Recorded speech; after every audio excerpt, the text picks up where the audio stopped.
ಸೂರ್ಲಬಿ falls. So ಹೇಗೆ ಹರಿತಿದೆ ನೋಡಿ, ನೀರು ಸ್ವಲ್ಪ ಕಮ್ಮಿ ಇದೆ ಆ್ಯಕ್ಚುಲಿ, ನೀರು ಯಾವಾಗಲೂ ಜಾಸ್ತಿ ಇರುತ್ತೆ.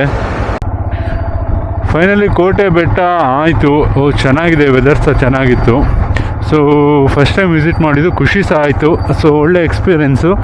ಸೊ ಅದೇ ರೀತಿ ಆಫ್ ರೋಡು ಟ್ರಯಲ್ ಮಾಡೋರಿಗೆ ಒಂದು ಒಳ್ಳೆ ಟೀಮ್ ಇಟ್ಕೊಂಡು ಬಂದರೆ ಒಳ್ಳೆ ಆಫ್ ರೋಡ್ ಟ್ರಯಲ್ ಮಾಡ್ಬೋದು. ಮಾತ್ರ ನೋಡಿ, ಇಲ್ಲೆಲ್ಲ ಆಫ್ ರೋಡ್ ಟ್ರಯಲ್ ಮಾಡ್ಬೋದು.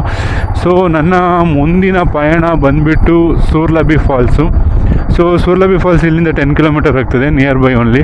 ಸೊ ಆಫ್ಟರ್ ದಟ್ ನಿಮಗೆ ಹೋಗುವ ದಾರಿಯಲ್ಲಿ ಮಳ್ಳಳ್ಳಿ ಫಾಲ್ಸ್ ಸಿಗುತ್ತೆ. ಸೊ ನಾನು ಮಳ್ಳಳ್ಳಿ ಫಾಲ್ಸು ಸಹ ವಿಸಿಟ್ ಮಾಡ್ತಾಯಿದ್ದೇನೆ. ಸೊ ಅದಾದಮೇಲೆ back to Mangalore. So time ಬಂದುಬಿಟ್ಟು ಈಗ 1 ಗಂಟೆ ಆಗಿದೆ ಎಕ್ಸಾಕ್ಟು.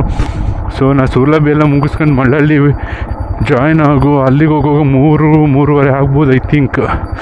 ಸೊ ಅಲ್ಲಿ ಮುಗಿಸ್ಕೊಂಡು ಮತ್ತೆ 5 o'clock ಆಗ್ತದೆ ಅನ್ಸುತ್ತೆ. ಅಲ್ಲಿಂದ ಸೀದಾ ಮ್ಯಾಂಗ್ಳೂರ್ ಬಿಡ್ತೇನೆ ನಾನು. ಸೊ ಬನ್ನಿ, ಸೂರ್ಲಬಿ ಫಾಲ್ಸು ರೋಡ್ ಸೈಡೇ ಇದೆ. ಸೊ ಅದು ಒನ್ ಆಫ್ ದಿ